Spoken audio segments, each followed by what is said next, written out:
Boa tarde, ou bom dia, ou boa noite, a hora que estiver assistindo o vídeo. Visão interna da Chevrolet Camino SS391 com motor Big Block V8 6,5 litros, que gera 56,6 kg força-metro, 2.200 RPM e 330 cavalos a 4.800 RPM. Motor dianteiro e tração traseira.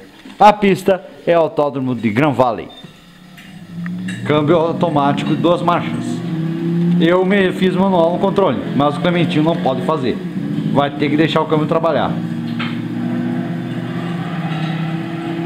Aqui deu uma leve traseirada, mas foi. O painel dela é bonito e bem acabado. Só tem aquele velocímetro em escala vertical, a moda americana. Mas não tem contagiro e velocímetro. Contagiro, desculpa. Não tem contagiro. Tem temperatura e combustível.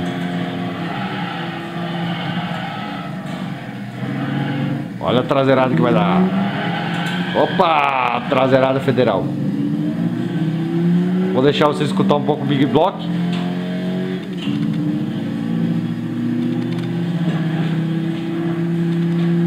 A estrada é federal. Aliás, o Camino é derivado do Chevelle. Aliás, vocês viram na visão externa, eixo rígido com feixe de mola na traseira. Aliás, tem que pesquisar também sobre o Chevelle, se era feixe de mola também, ou mola liquidal, porque carros americanos eram comum feixe de mola naquela época, né? Carros passeio. Então a picape só foi cortar e correu para o braço. Ah, além do Brasil, né?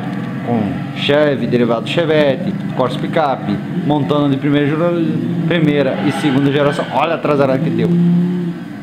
Primeira e segunda geração.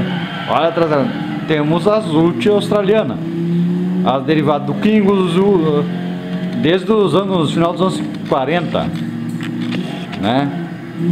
Tivemos nos anos 70 os derivados do Kingus, no final dos anos 60 e foi até metade dos anos 80.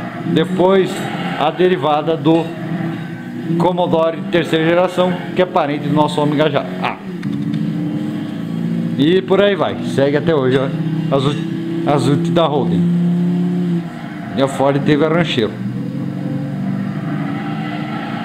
O motor é bem torcudo.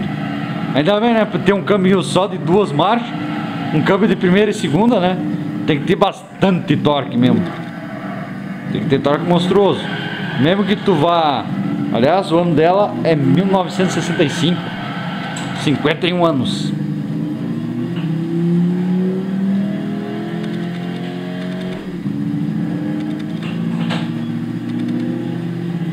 Agora vai dianteirar.